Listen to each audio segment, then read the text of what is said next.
Meus irmãos, nos reunimos mais uma vez na Associação Espírita Paulo de Tarso para continuarmos com as atividades doutrinárias. E nessa oportunidade abordaremos o tema sempre atual, os desafios da vida em família. Emmanuel, através de Francisco Cândido Xavier, na obra Sexo e Destino, já nos alertava para a importância do Instituto da Família.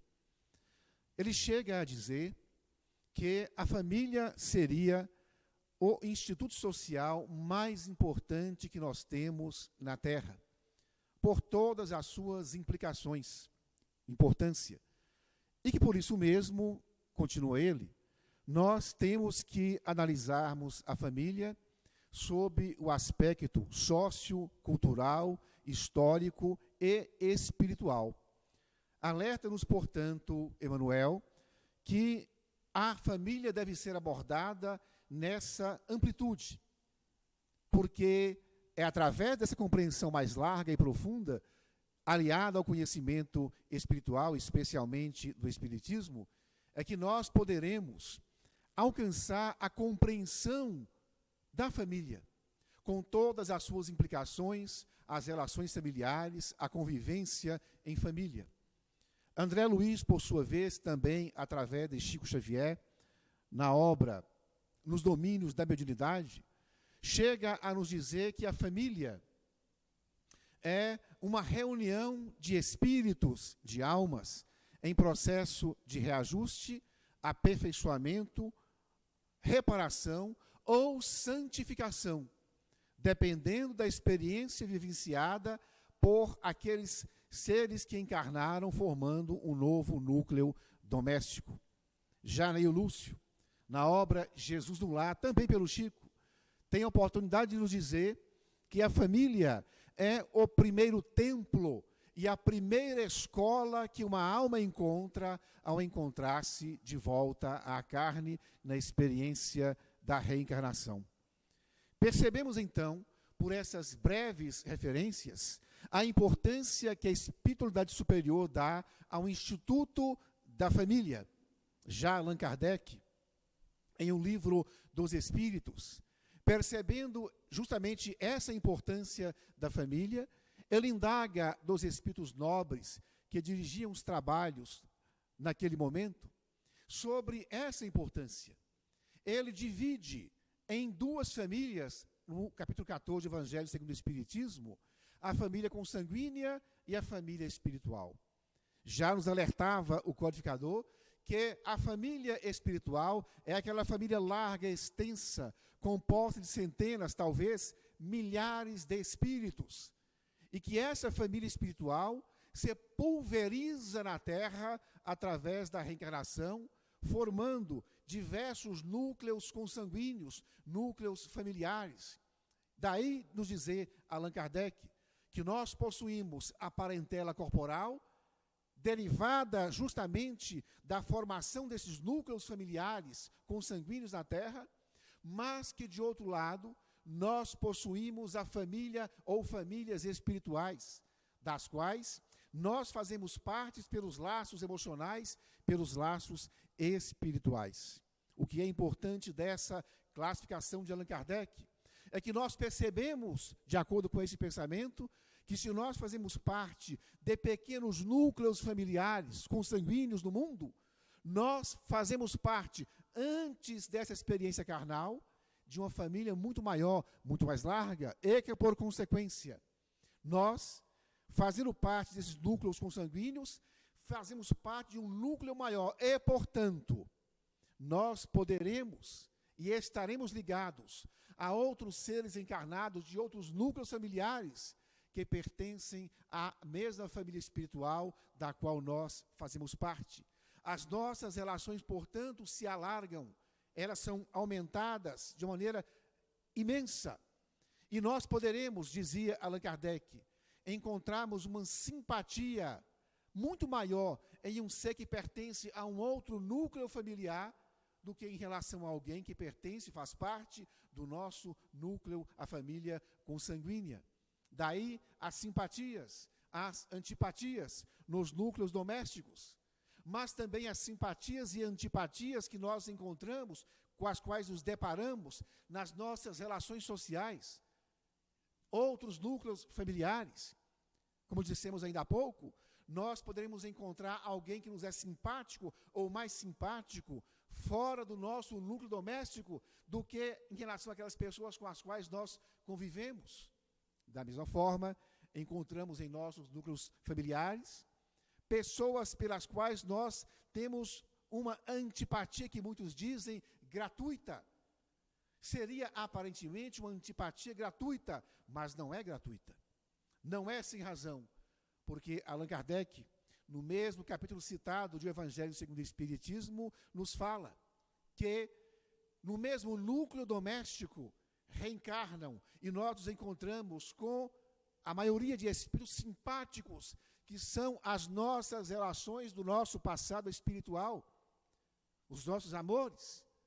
Mas, de outro lado, haveremos de encontrar também antipatias, que da mesma forma, em sua maioria, fazem parte das experiências do nosso passado espiritual. Porque nós somos reunidos naquilo que Emmanuel chega a denominar de o cadinho doméstico, o cadinho purificador da alma, a família.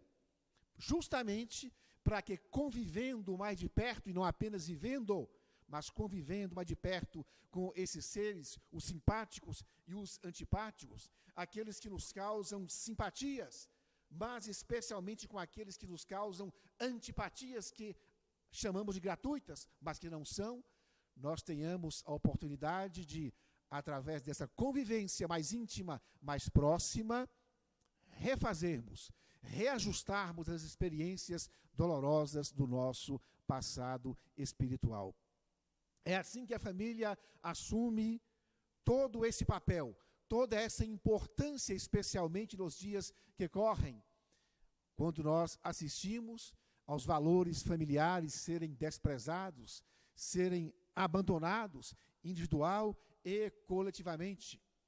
Quando nós percebemos uma investida poderosa do mundo espiritual inferior para desestruturar os valores da família e a família, porque eles sabem, como nós alertamos logo a princípio com o pensamento de Emmanuel, o mais importante instituto social da Terra, e eles, sabendo disso, eles voltam as suas armas justamente para o que é de mais importante no nosso mundo, a família, procurando desestruturá-la, desestruturar e desorientar todos aqueles que assumiram o compromisso de construírem a família saudável, harmoniosa, que paute o seu comportamento pelos princípios do Evangelho em nosso mundo. Então, sabedores disso, dessa importância, eles passam a atacar, e encontrando as almas invigilantes, os encarnados, que pensam de maneira semelhante, eles passam a estimulá-los para que preguem extravagâncias, para que preguem aqui e acolá o tempo todo a desestruturação da família, procurando jogar na lama os altos valores familiares, éticos, que foram construídos ao longo de séculos, com muita luta, com muita entrega, através da encarnação de seres elevados, que sempre nos alertaram e para a importância dos vínculos e dos valores familiares. Quando nós falamos na família, nós temos que fazer uma distinção de há muito esquecida. Uma coisa é nós vivermos no ambiente doméstico. Uma outra coisa é nós convivermos com as pessoas que fazem parte das nossas famílias. Vivermos é ali nos encontrarmos, muitas vezes nos sentindo que é de maneira obrigatória. Uma outra situação, um outro comportamento é quando nós, além de vivermos em família, nós passamos a convivermos com os nossos familiares. E pensando assim, eu me recordo de uma leitura feita há pouco, de uma obra interessantíssima, As Laranjas Iguais, de Oswaldo França Júnior, quando ele nos traz alguns contos. E dentre os inúmeros contos que se encontram na obra, nós nos lembramos de um especial, em que ele nos narra a experiência de um pai, um homem extremamente ocupado, atarefado. Ele tinha um filho, mas como ele próprio diz no conto, ele veio a perder aquele filho. Tanto que ele começa o conto dizendo: eu tinha um filho. Eu tive um filho, mas não o conheci. Aquele filho, ele procurava chamar a minha atenção diariamente.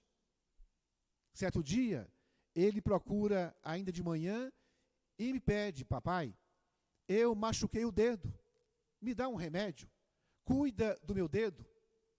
E o pai, percebendo que era algo simples, logo despachou o seu filho, para que ele voltasse às suas atividades profissionais, materiais.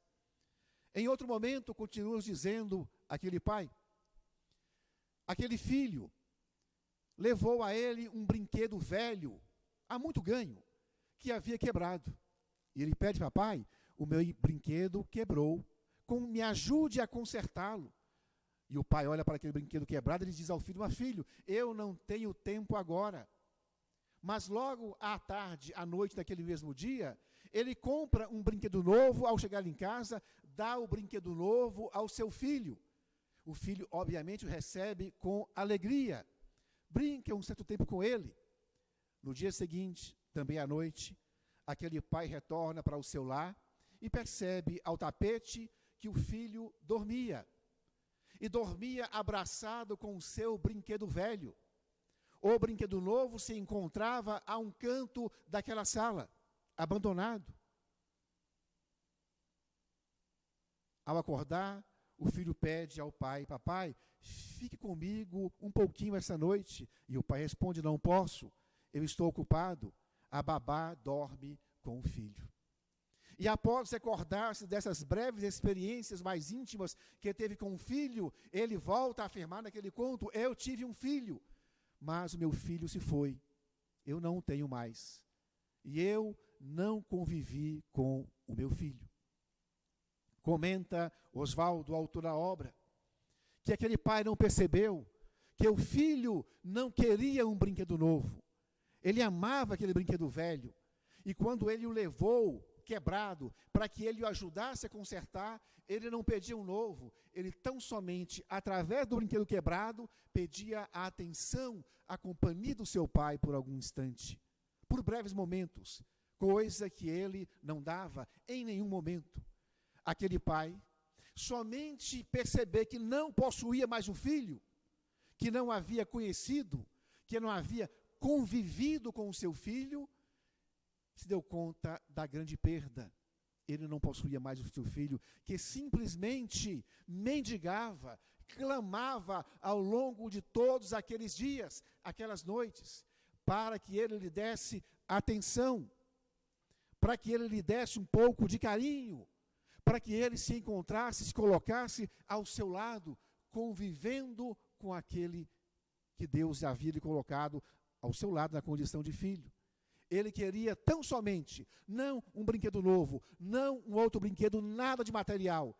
Ele queria tão somente a companhia do seu pai, a companhia da sua mãe, que ele não possuía.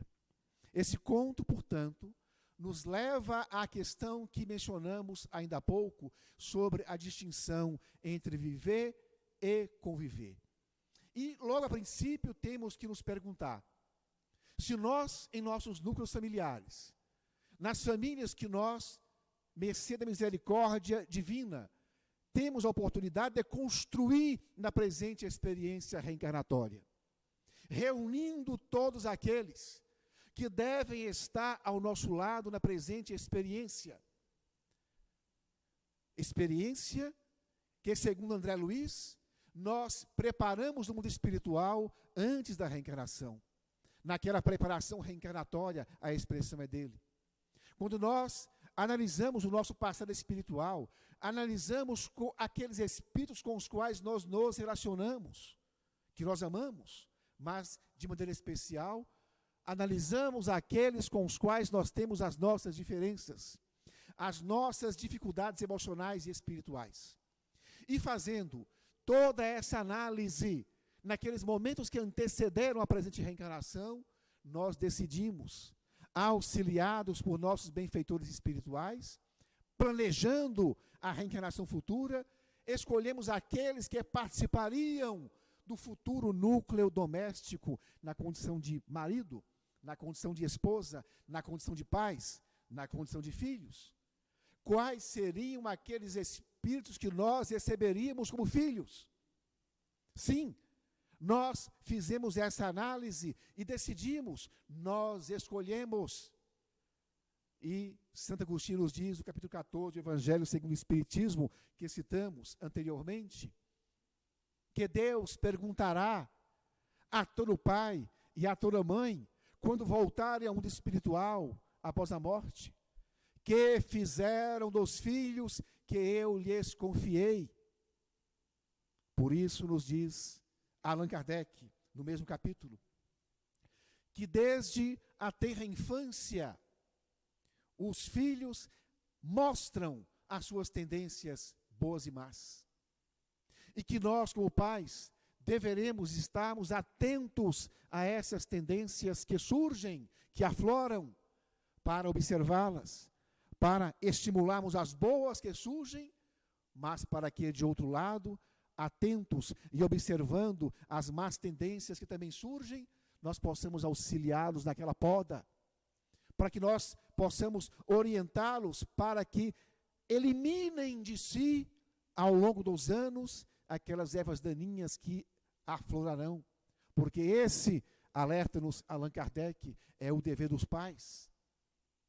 Mas, nos adverte o mestre de Lyon, que a maioria dos pais se ocupam mais com as ervas daninhas que nascem dos seus jardins, com a poda das árvores dos seus jardins, do que em podar as más tendências dos filhos, porque não observam. Ou quando observam, se intimidam, porque esse trabalho, ele é trabalhoso, ele exige de nós atenção, dedicação, renúncia, sacrifício em muitas ocasiões e circunstâncias. Mas é o trabalho que nos é dado, porque nós escolhemos.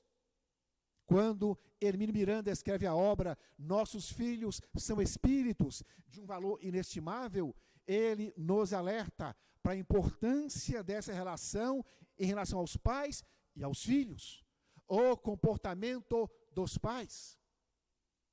Na questão 582 de O Livro dos Espíritos, indaga Allan Kardec, se a paternidade, como antes se havia indagado sobre a maternidade, seria uma missão, uma tarefa atribuída aos pais. E eles respondem sim. É que o homem não faz ideia da importância, da gravidade dessa tarefa, dessa atividade ou missão que os pais trazem para o mundo. Porque assumindo essa tarefa antes da reencarnação, eles se decidiram a receber aqueles seres como os filhos, e sabendo de antemão que enfrentariam desafios no futuro através da paternidade, eles assumiram um compromisso, ou nós assumimos, de observarmos e orientarmos aquelas criaturas que Deus nos confiou na condição de filhos.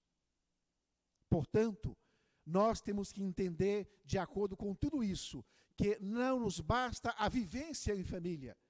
É preciso que nós passemos a buscar a convivência familiar. Coisa ou experiência que no momento temos uma oportunidade como não tivemos antes, a partir do chamado isolamento ou distanciamento social, através do qual esses laços da convivência se apertam, porque nos colocamos com mais tempo dentro de nossos lares. Mas, ao nos colocarmos com mais tempo em nossos lares, nós percebemos que aquelas simpatias e antipatias se tornam mais evidentes. De maneira muito especial, as antipatias. Nós começamos a perceber as grandes dificuldades que ainda possuímos na convivência dentro de nossos lares, as inquietações, as tristezas, o azedume, o mau humor, o mau humor. E quando nós consultamos algumas obras espíritas de muito valor, de grandes pesquisadores, a começar pelo nosso companheiro das Minas Gerais, de Belo Horizonte, o Martins Peralva, na obra Estudando a Mediunidade, através da qual ele faz uma análise da obra de André Luiz nos domínios da mediunidade pelo Chico Xavier. O Martins Peralva classifica o casamento em nosso mundo em 5 espécies. Nos diz ele que o primeiro seria o casamento acidental. É aquele que ocorre quando 2 almas ainda infantis se encontram no mundo, pela atração sexual especialmente, pelos desejos sexuais, mas também pelos desejos materiais, pela beleza física, e assim atraídos por essas questões materiais, infantis, acabam se casando, mas como não havia qualquer vínculo afetivo duradouro, o amor, o casamento, quando não se desfaz, se transforma em um desastre. Há os provacionais, que segundo Martins Peralva, são aqueles seres que se reencontram já tendo relações do seu passado espiritual, relações tumultuadas, relações muitas vezes desastradas, e que se reencontram no mundo, se casam e vivem, como dizia uma música relativamente antiga, entre tapas e beijos, mais tapas do que beijos.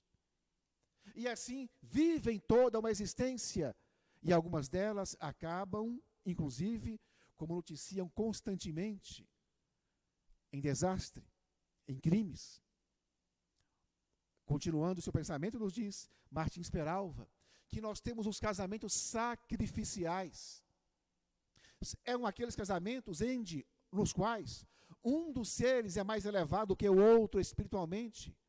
E sendo assim, mas tendo vínculos com aquele ser do passado, ele reencarna com o compromisso de receber aquele que ele é inferior, para auxiliá-lo, para que ele encontre o caminho da sua própria elevação espiritual.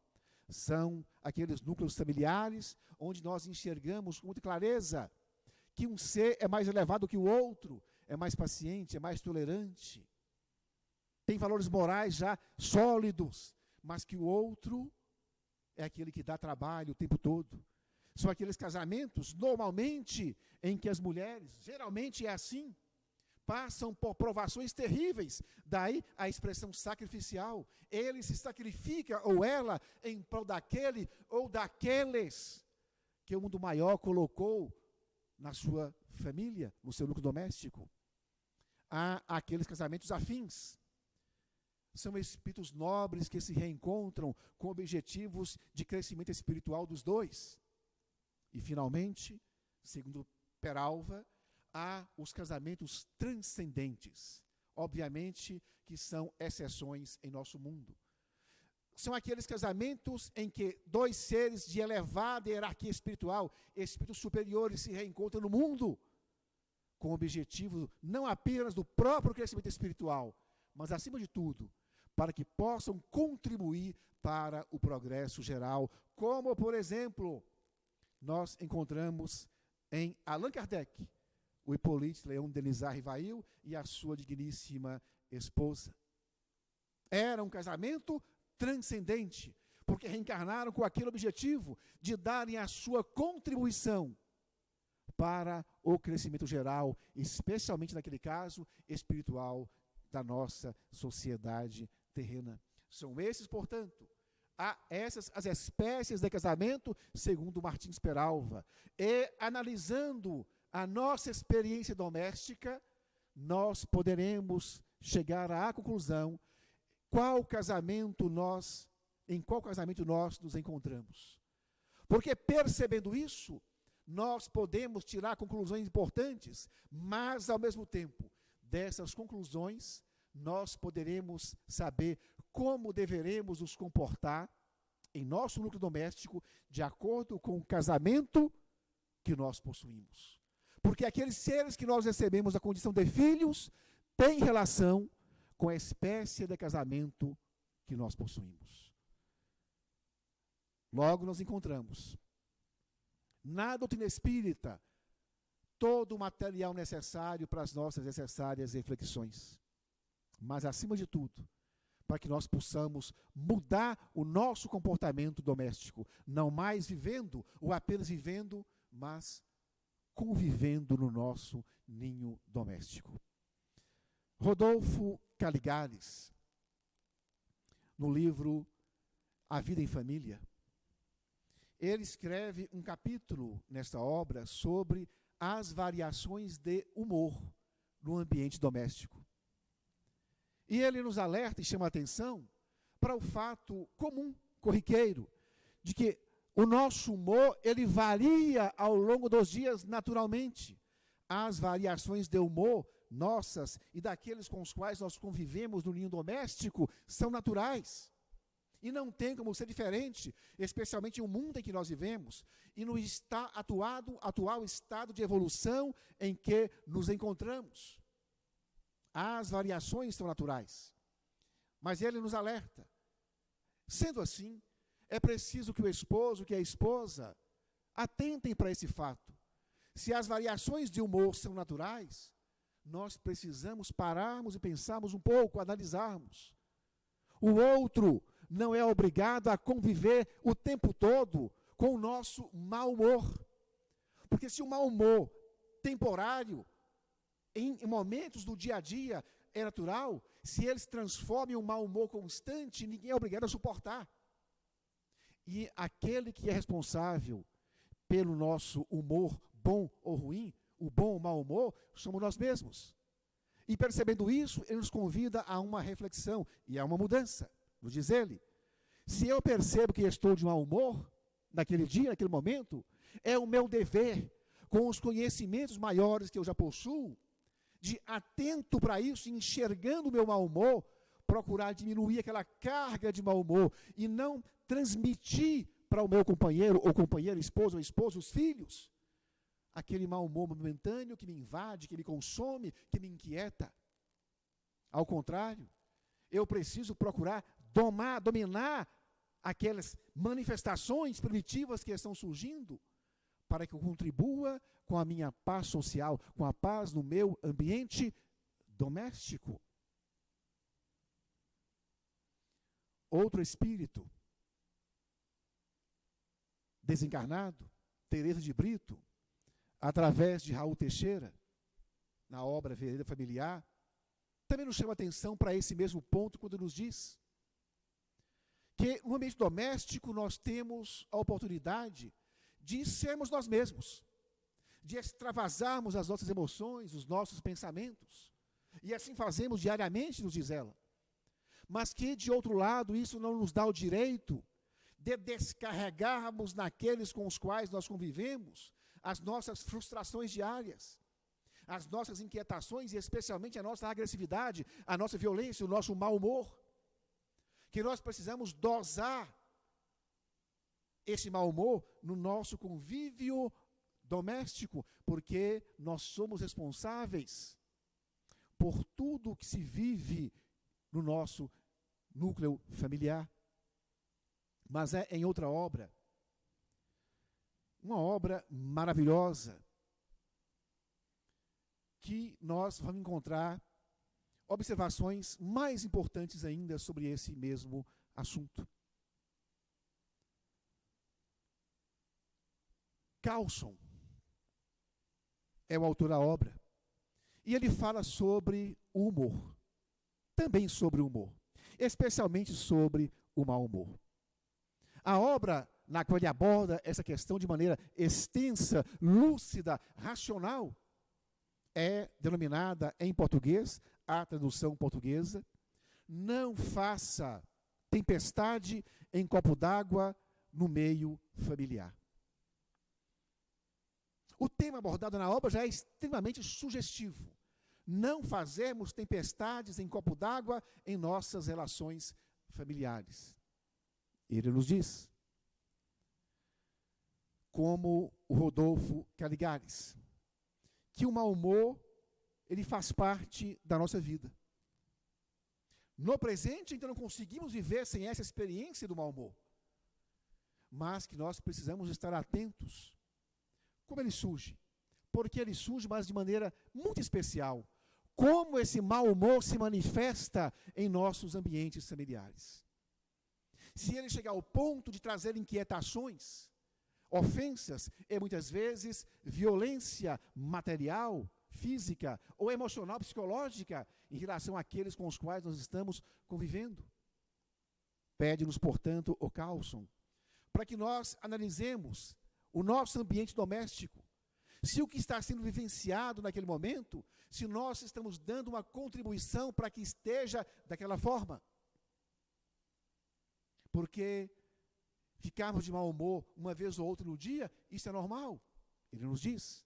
O problema é que quando nós passamos a ficar diariamente de mau humor no ambiente doméstico, envenenando as nossas relações. E que nós não podemos fazer assim, pelo contrário, nos diz ele, que nós deveremos exercitar, ainda que essas manifestações do mau humor surjam, nós deveremos exercitar, porque é um exercício, ele é enfático ao dizer isso, a paciência, a tolerância, o autodomínio. Ninguém, nos diz ele, é obrigado a suportar o nosso mau humor. A nossa esposa não é obrigada a nos suportar diariamente, nem os filhos, ou o inverso, o marido também não é obrigado a obrigar o mau humor da esposa. Que ainda que fiquemos de mau humor uma vez ou outra, o que é natural, nós temos que ter esse cuidado de não desenvolvermos a doença, a enfermidade do mau humor, vivendo mal-humorado o tempo todo, porque o mau humor leva a uma série de consequências de comportamentos danosos no ambiente doméstico, a impaciência, a intolerância, a violência. Busquemos um outro caminho, é o que nos propõe o Carlson, o caminho da bondade. Ao percebermos que o mau humor nos invade, começa a consumir a nossa alma, e nós começamos a destilar o mau humor no ambiente doméstico, atentemos e exercitemos o bom humor, o bom comportamento, a benevolência, a tolerância, a indulgência em especial, porque assim fazendo, nós teremos a oportunidade de, ainda que tenhamos um mau humor neste ou naquele momento, darmos a contrabalância, o bom humor. Porque quando nós agimos com a bondade em relação ao mau humor alheio, nós amenizamos o ambiente doméstico. Nós baixamos a temperatura. E assim damos a contribuição para que aquele núcleo familiar conviva, ainda que ele vivenciando os desafios do mau humor em um momento ou outro, mas vivencie as boas experiências que a reencarnação pode nos proporcionar. Então, essa obra que citamos, não faça tempestade em copo d'água no ambiente doméstico, é de um valor muito grande. E vale a pena a consulta, porque muito nos auxiliará nos nossos desafios da convivência na intimidade doméstica.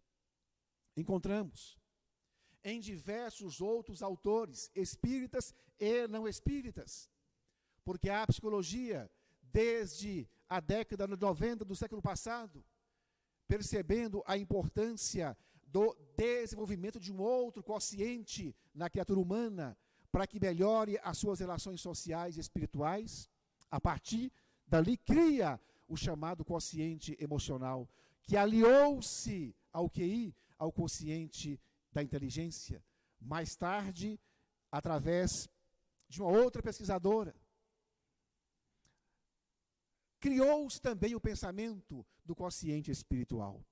Então, todos esses pensadores, os idealizadores, criadores do pensamento, do quociente emocional e do quociente espiritual, nos alertam para a importância de nós nos conhecermos. Aquele velho aforismo passado que Sócrates abraçou ao ver escrito na porta do templo de Delfos: homem, conhece-te a si mesmo. O autoconhecimento.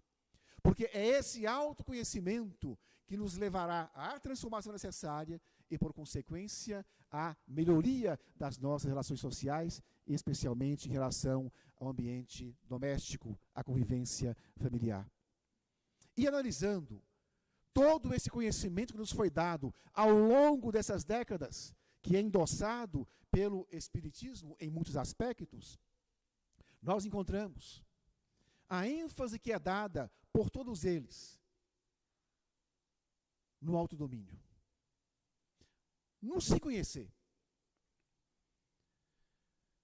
Por exemplo, encontramos uma experiência feita nos Estados Unidos da América.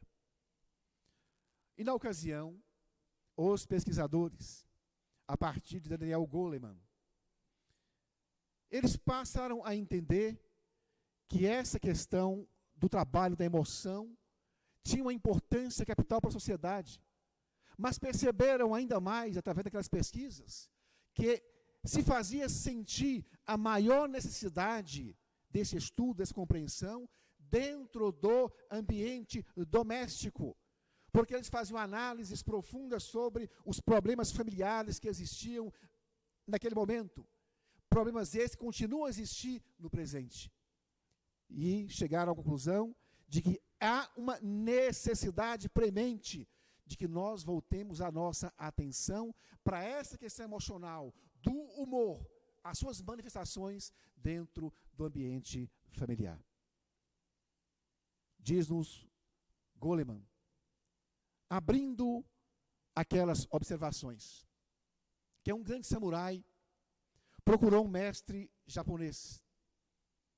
E ao se encontrar com ele, em estado de meditação, ele faz uma pergunta: mestre, eu caminhei por muitos lugares, viajei uma grande distância para encontrar-te, apenas para te fazer uma breve pergunta. E ele pergunta: mestre, diga-me, o que é o céu, o que é o inferno?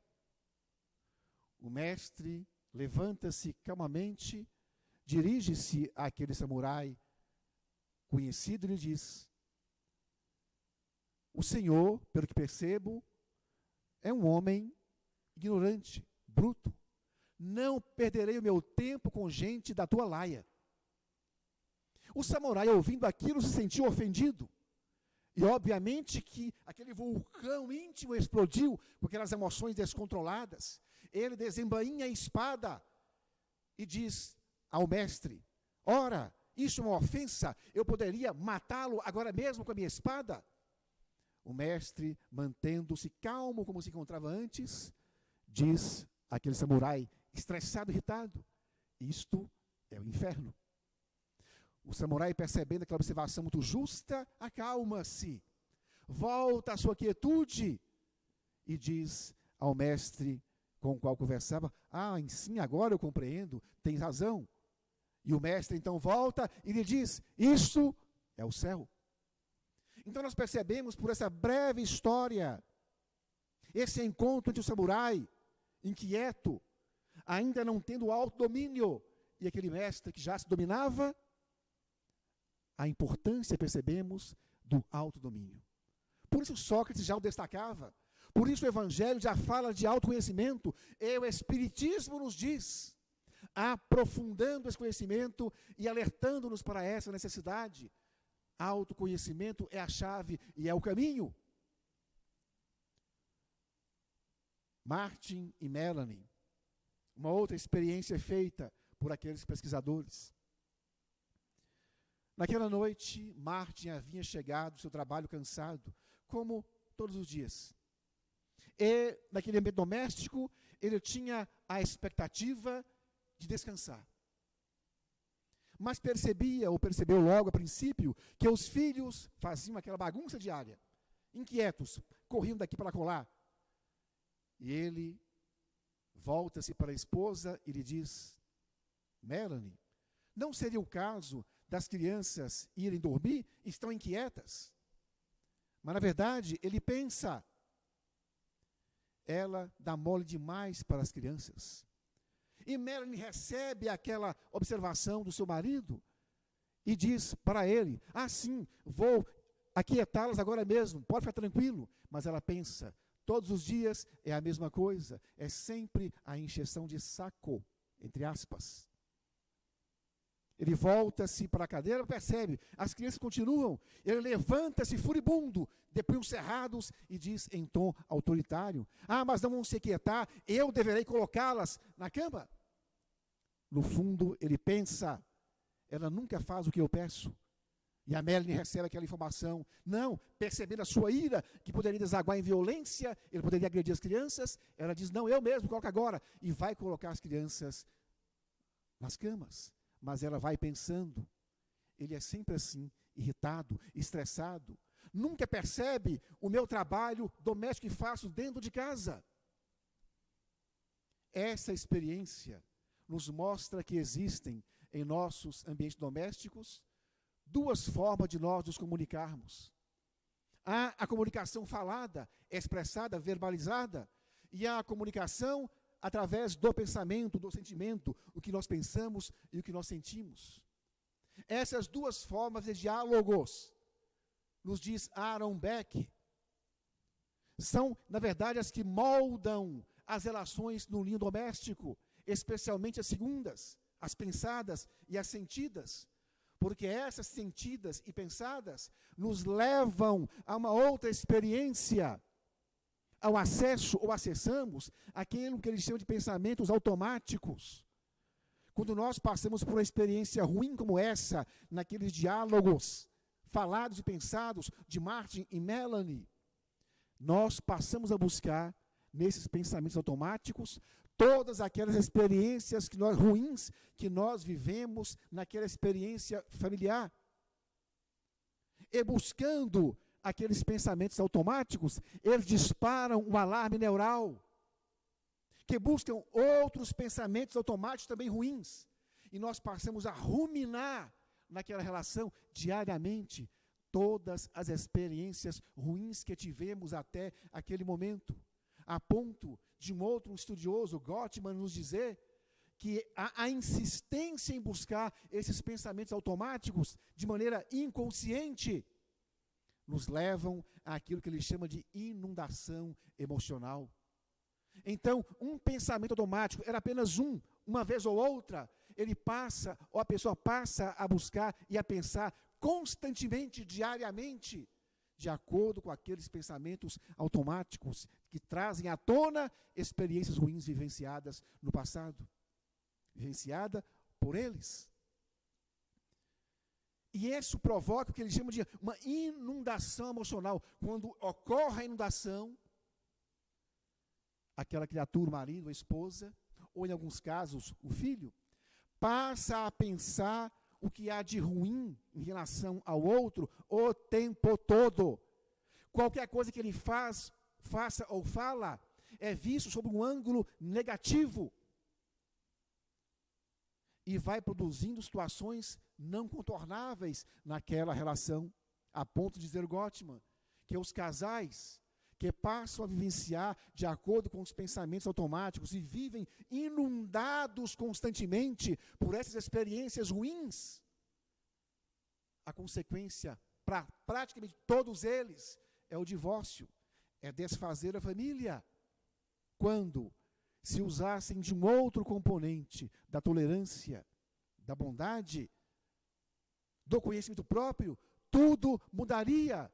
Porque na relação do Martin com a Melanie, por exemplo, eles citam, se ela pensasse, ao invés de se colocar na condição de vítima o tempo todo, e ele na posição de indignação, porque ela não me compreende, se ela, ao invés de se vitimizar, usasse quando ele chegasse estressado em casa, de um outro comportamento da bondade, a tolerância, a compreensão, dizendo ou pensando, por exemplo, ele está assim, mas ele não é assim.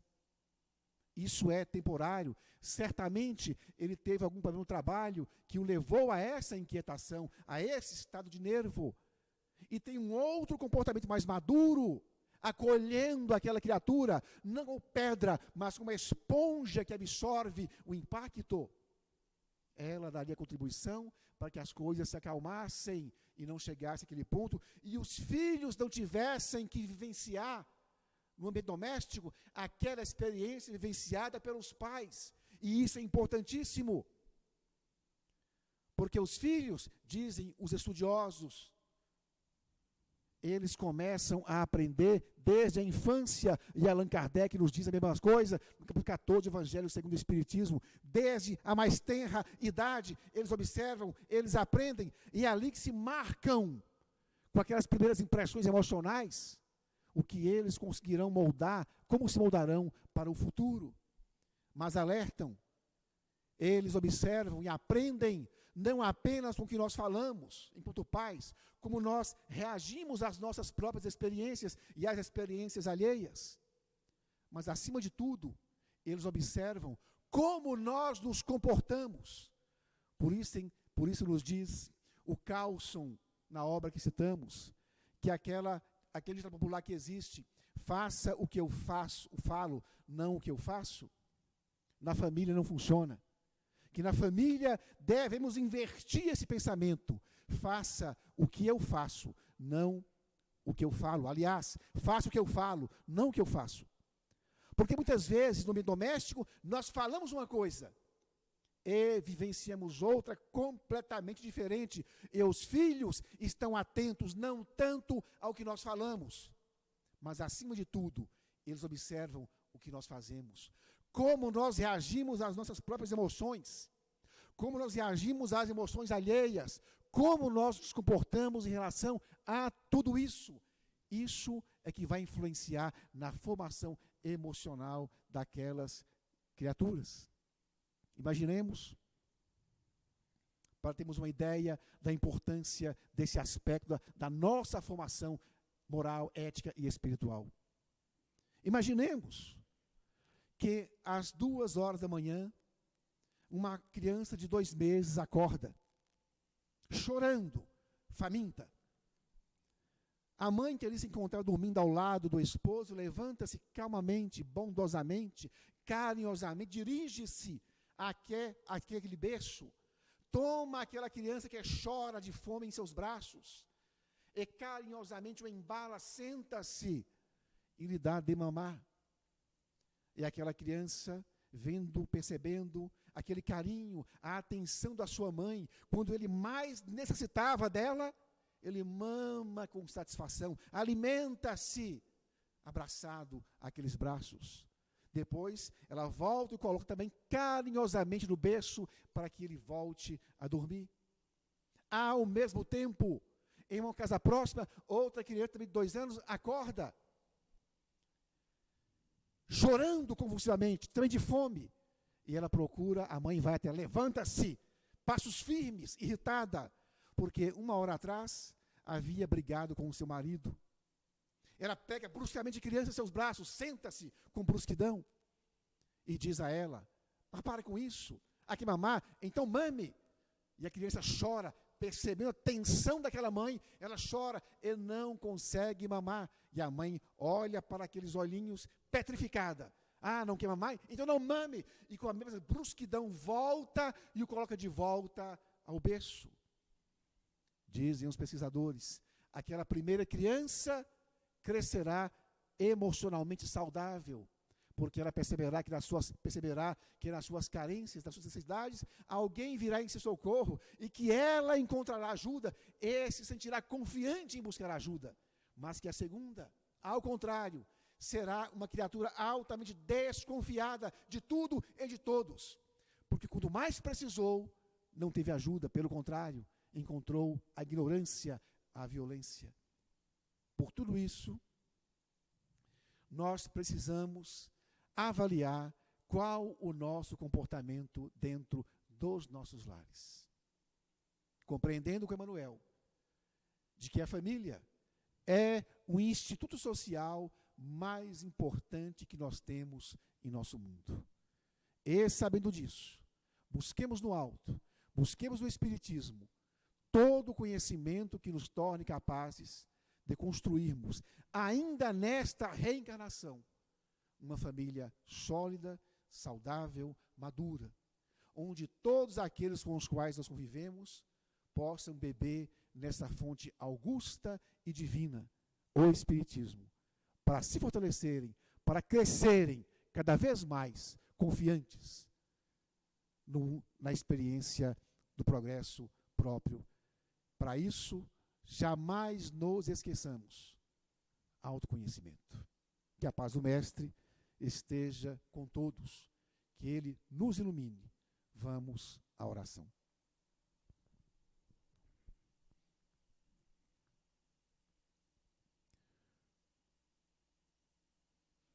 Mestre Jesus, sempre que voltamos os nossos olhos para as questões familiares, nós percebemos as muitas inquietações que surgem em todos nós, que vivenciamos esta tão importante experiência.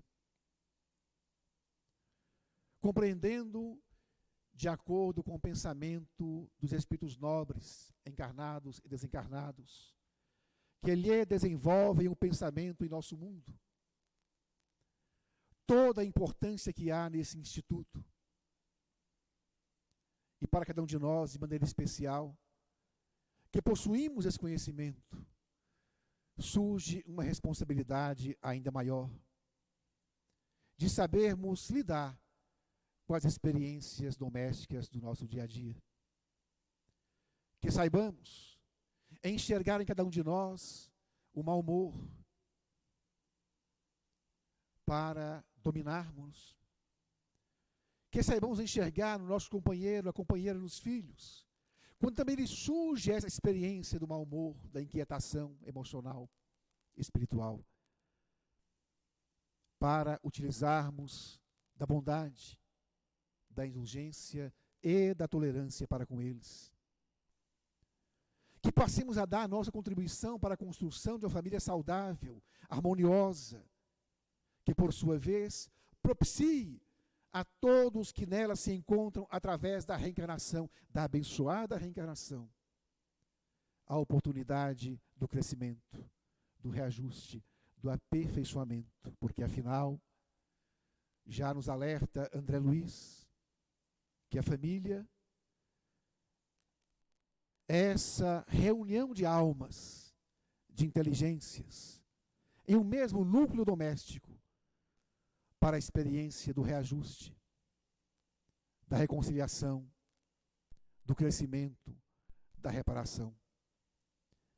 Conscientes de tudo isso, Senhor, te rogamos, que esteja e permaneça conosco, que nos conceda da sua paz, e naqueles momentos graves da convivência doméstica, que possamos nos recordarmos sempre das tuas lições e do conhecimento que o Espiritismo nos proporciona, para nos transformarmos, não em instrumentos de inquietação, mas sempre em instrumentos de sua paz e de seu amor nos ninhos domésticos dos quais fazemos parte. Que sua paz esteja conosco, a tua luz sempre nos guie, é o que te rogamos, que assim seja.